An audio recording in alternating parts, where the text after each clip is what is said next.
بسم الله الرحمن الرحیم. به نام خداوند بخشاینده مهربان. محصلین عزیز، امیدوارم همه‌تان جور و صحتمند باشین. ادامه درس‌های قبلی خود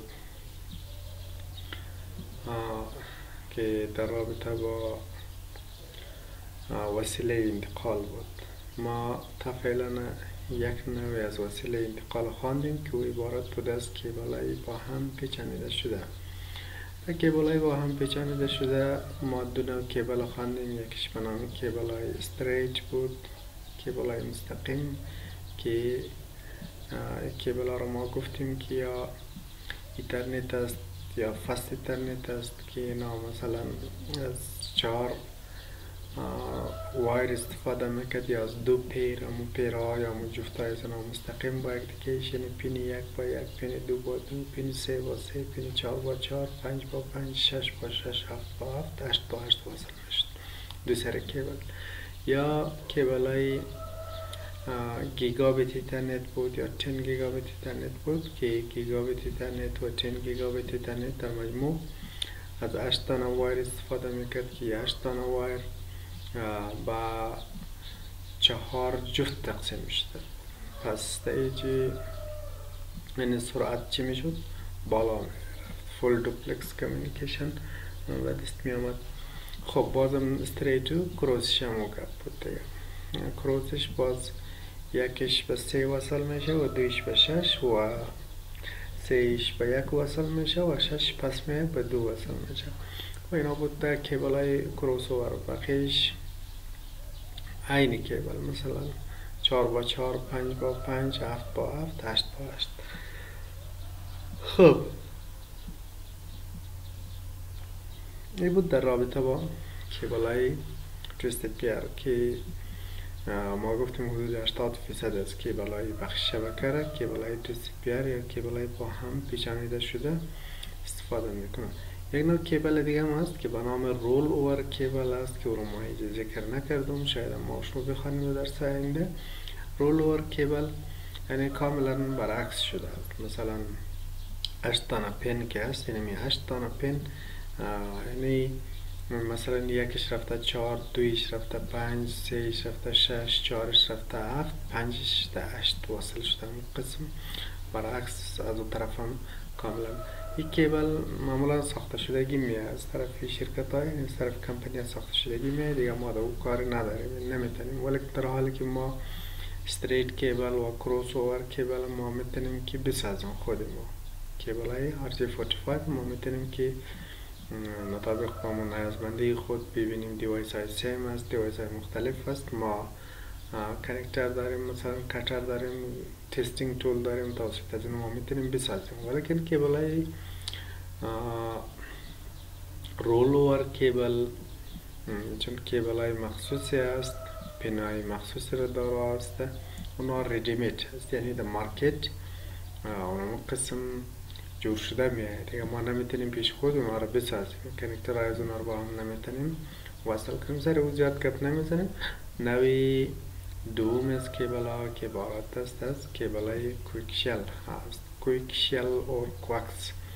خب کیبل های کویکشل معمولا دارای فرکانسی یا دارای کپاسیتی یا ظرفیت بالاتر در مقایسه با اونمو کیبل های با هم پیچانیده شده است.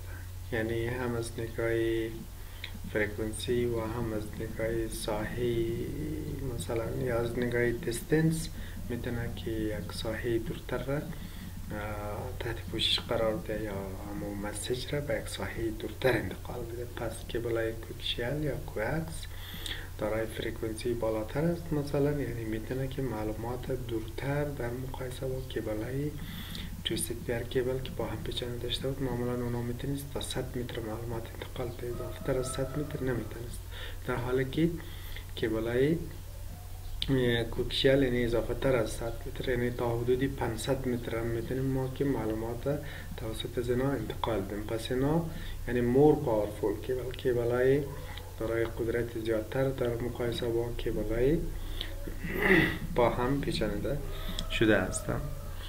خب ساختار فیزیکی کیبل های کوکشل چه قسم است؟ فیزیکال استراکچر. در ما در نقطه اولش ما گفتیم که کوکشل کیبل اور کوکس carry signal higher than those of twisted pair کیبل. گفتیم از نگاه فرکانسی رنج بالاتر داره، پس اینا میتونه که معلومات در فاصله دورتر در مقایسه با کیبل های توستد پیر انتقال بده که تا حدودی 500 متر اینا میتونه که کار کنه.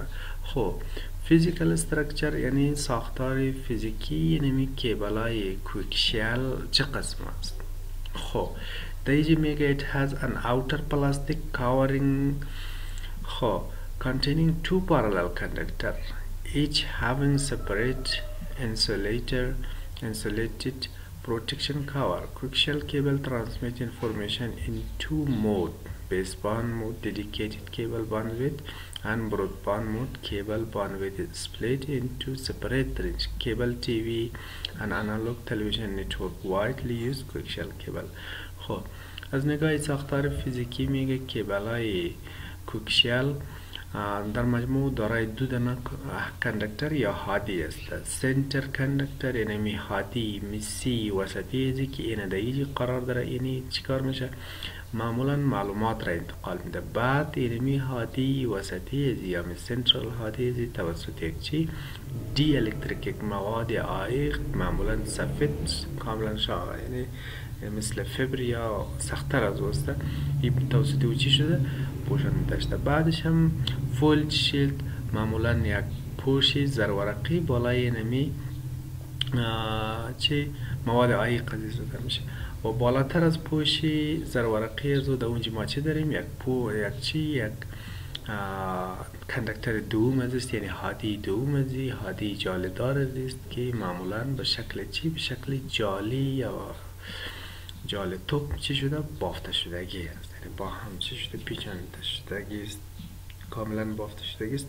خب حالا دیجی اینمی هادی اوتر جکت ازی یا هادی بیرونی ازی توسط یک پوش پلاستیکی با هم چی شده؟ پوشانه داشته که پوش پلاستیکی یعنی کیبل را از مثلا مداخلات بیرونی جلوگیری میکنه. مداخلات بیرونیش مثلا سنگ و چوب و مثلا کناره آهن یا هر چیزی که در بیرونی رو معمولا استفاده میکنه در مقابل از چی میکنه؟ مقاومت میده و همچنان از باد و باران و این چیزا نیز محافظت میکنه. پس کیبل های کوکشل از نگاه ساختار فیزیکی دارای دو تا هادی یا کندکتر است که هادی وسطیش معلومات انتقال میده توسط مواد عایق پوشانیده شده و بیرون از اون یک پوش زرورقی است. بالاتر از پوش زرورقی اون پوش جالیدار است چی اون هادی به شکل چی جالی که بافته شده اوست. گرمی هادی که به شکل جالی بافته شده است وظیفه‌اش چیست؟ وظیفه‌اش اونمو تصفیه کردن سیگنال است. تصفیه کردن سیگنال در کیبل‌های تلویزیون اگر شما میرسه کنه وصل نکنید، یعنی مثلا در اون چی میکنه؟ گراوند نمیکنه، خونسا نمیسازم و ساوند وقتی از در هوا انتقال پیدا میکنه زیاد صداهای دیگه همراه از مکس میشه. یعنی اگه ایرو شما چی نکنید سعی وصل نکنید معلومات به صورت درست انتقال پیدا نمیکنه، یعنی گراوند یا خونسا نمیشه، معلومات ما شما تصفیه نمیشه. خب یا این ما میتونیم که الکترومغناطیسیتی اینترفرنس نیز یاد کنیم. از مداخلات بیرونی چی میکنه؟ جلوگیری میکنه. پس در اینجا ما میگیم که کیبلای کوکشل به دو حالت میآید، یا بیسباند مود میآید که در بیسباند مود دیدیکیتد کیبل باندویت.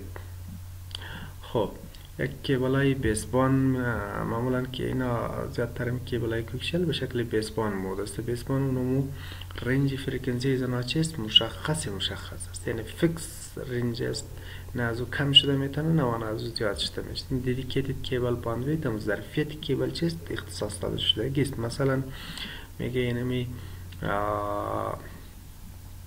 ظرفیت ازی مثلا چند است که 12 مگابایت است مثلا، یعنی نمیشه ما 13 مگابایت بزنیم به عنوان مثال گفتم.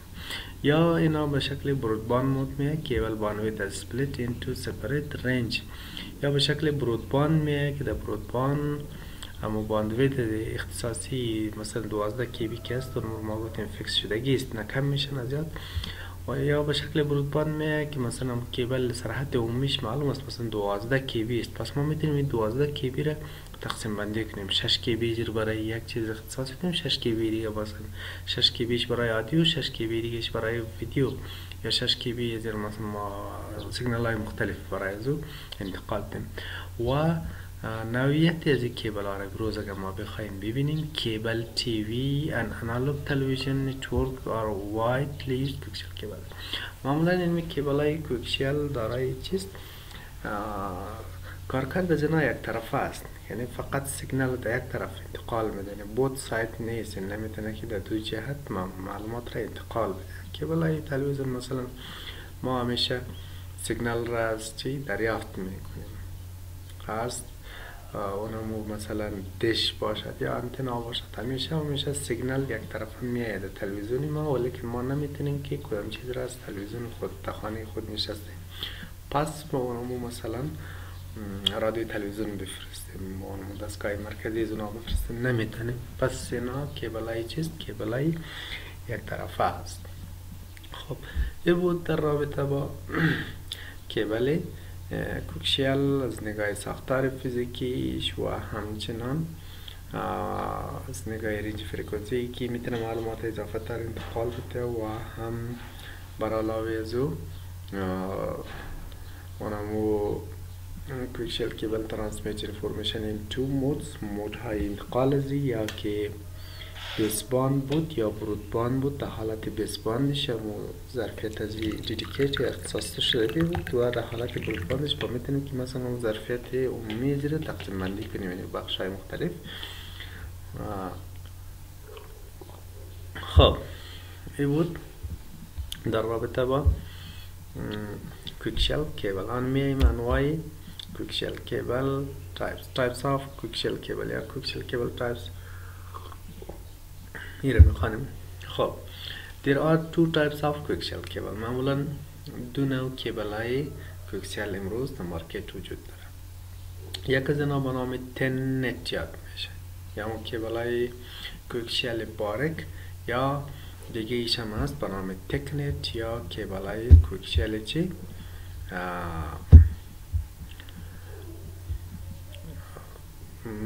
یکیش باریک است و دیگه ایش هم ما مثلا میتونیم که کیبل های بزرگ کوکشل بگیم، مثلا زخیمی کوکشل بگیم. خب تنت هم کیبل های باریک از ما به نام 10 بیس 2 نزیاد میکنیم، 10 به قاعده 2 و کیبل های مثلا کلان از اینا رو ما به نام 10 بیس 5 نزیاد میکنیم. خب اول ما شروع میکنیم سری اونمو کیبل های چی؟ تنتش، یعنی ما چرا کیبل های کوکشل باریک یاد میکنیم. خب تنت کوکشل کیبل connected using special connector. هم کیبل های باریک از توسط یک کنکتر خاص. حالا خود از اینا که ما دیدیم که یعنی کیبل است. کنکتر از اینا چه قسم کنکتر است؟ یعنی نوع که کنکتر است. و همچنین هم در پشت سر کیبل های تلویزیون شما زیادتر کنکتر های از اینا رو میبینید دیگه. سرش مثلا بالا دش وصل است و هم یک کنکترش است و همچنان انتنایی که مثلا شما خریداری میکنید سر بام خورده اونا هم کنکترهایش میبینید. پشت سر تلویزیون نیز کنکترهایش دیدید، ولیکن چون اونا تکنت است. تنتش نوع خاصی از کیبل ها رو داره است، یعنی کنکتری تنت است. خب ما چرا ایرب مثلا 10 بیس 2 میگیم؟ صحیح؟ علتش 10ش یک گپ است، بیسش دیگه معنا داره، 2ش دیگه معنا داره. خب داتا ترانسمیشن rate of 100 میبرسیم i.e. 10. چرا ما 10 میگیم؟ بخاطر از اینکه سرعت انتقال معلومات در کیبل های ترنت 10 مگابایت پر سکند است، یعنی 10 مگابایت پر سکند چیکار میشه؟ سرعت انتقال معلومات از این است. و همچنان بیس چرا میگیم یوزز بیسباند ترانسمیشن. بیسباند ترانسمیشن اون کیبل بیسباند معمولا این میاد در بخش وایرلس ترانسمیشن. در وایرلس ترانسمیشن اونمو ما دو نوع سیگنال داریم، یکی سیگنال حامل هست و یکی هم چیست؟ معلومات ما هست. اونمو سیگنال حامل را ما به نام چی یاد میکنیم؟ به نام بیسباند صحیح شد. بیسباند ترانسمیشن. پس ما دو نوع سیگنال داریم، یکی سیگنال کریر داریم و یکی معلومات ما داریم که معلومات میره در کجا؟ توسط کریر حمل میشه سورس به دستینیشن. از او خاطر ما رو برنامه چیت میکنیم بیسباند. خب و همچنین تو چرا میگیم used in ethernet network کیبل های کوکشل معمولا در ایترنت نتورک استفاده میشه. It has a maximum cable length of 185 meter approximately 200 meter. خب حالا ما دایش فهمیدیم که به خاطر سرعت جنا 10 مگابایت پر سکند است. بیس چرا میگیم؟ به خاطر که از بیسباند سیگنال استفاده میکنه. معمولا اکثریتی از معلومات توسط یعنی سیگنال بیسباند انتقال داده میشه. حالا اگه بیسباند سیگنال نباشه دیگه ما نمیتونیم که معلومات انتقال بدیم. خب تویش چرا؟ معمولا اینا کسا تا حدودی 185 متر خب کار میده و همچنان اگر مثلا ما چی داشته باشیم میتونیم از 185 متر اکستند هم کنیم، یعنی ما میتونیم از او به اضافه تر هم اینا رو استفاده کنیم تا حدودی چی؟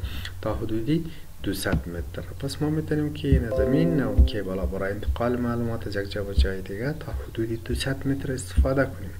یعنی در رابطه با کیبل های با هم پیچانیده شده ما میبینیم که اونمو ساحه تحت پوشش یا اونمو لنت از یک کیبل ها مثلا در بیرون وقتی ما استفاده میکنیم از نگاه دیستنس یا فاصله زیاد تحت پوشش قرار میده، یعنی تا فاصله زیاد میتونه که معلومات را انتقال بده تا 200 متر.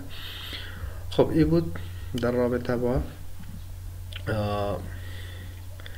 تنت یعنی کیبل های باریک از اینا. خب تکنتش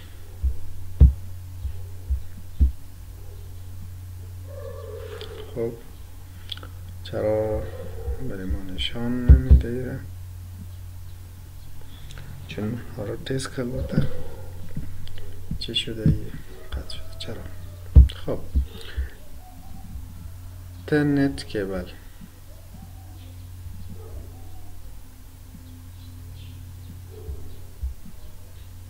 تک نت کیبل های حالا ما فکر کلش تمرکز ما سر اینه چی هست ایمیج است که چرا را نشان نداره. تک نت کیبل یا کیبل های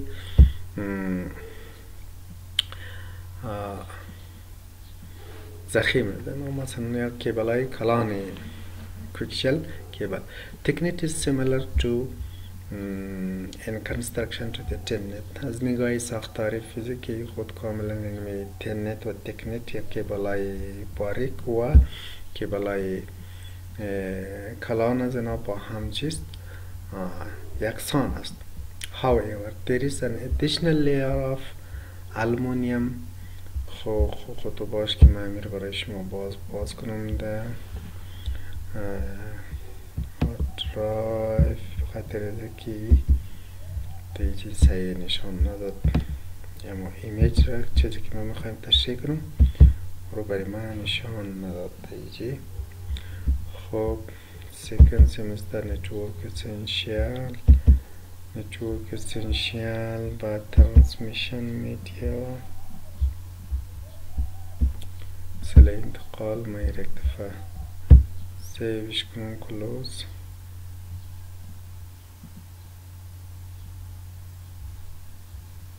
چه شد یک نو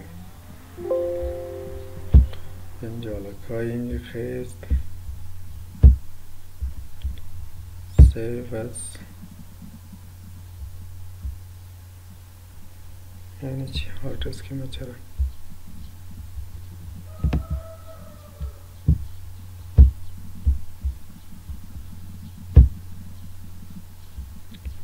خب حالا من از اینجا باز کنم شاید برای من نشان بده.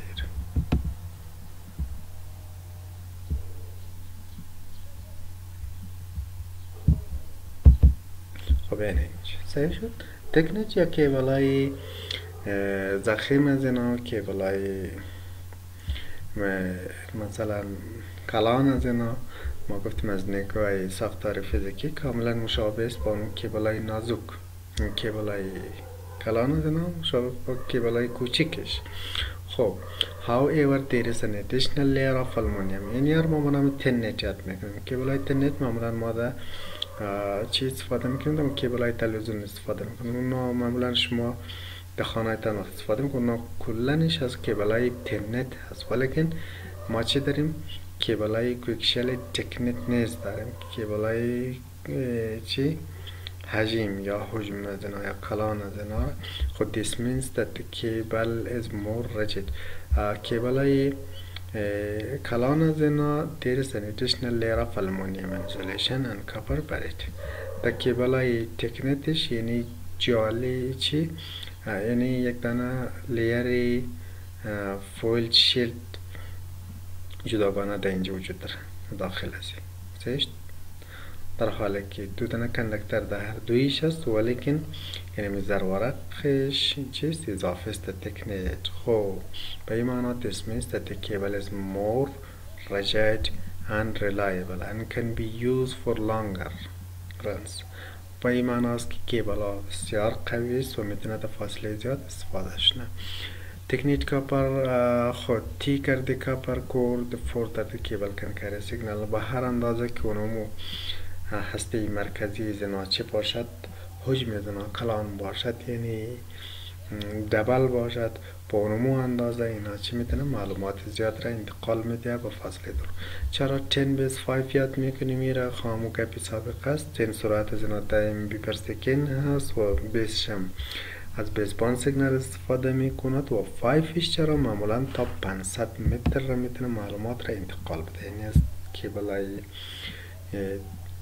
تکنتی کوکشل اگر ما استفاده کنیم میتونیم که این کیبل ها رو تا 500 متر فاصله را ما معلومات که تزنا بدون کدام تضعیف بدون کدام تقویت کننده ما معلومات را انتقال بدیم. پس این بود در رابطه با کیبل های کوکشل کیبل. امیدوارم که شما فهمیده باشیم. خودی کوکشل کیبل و همچنان دو نوعی از کیبل های کوکشل تنت و تکنت بود. پس کیبل های فایبر نوری هم هست و رو ما در درسی بعدی انشالله میخوانیم. امیدوارم فهمیده باشیم. السلام علیکم و رحمت الله.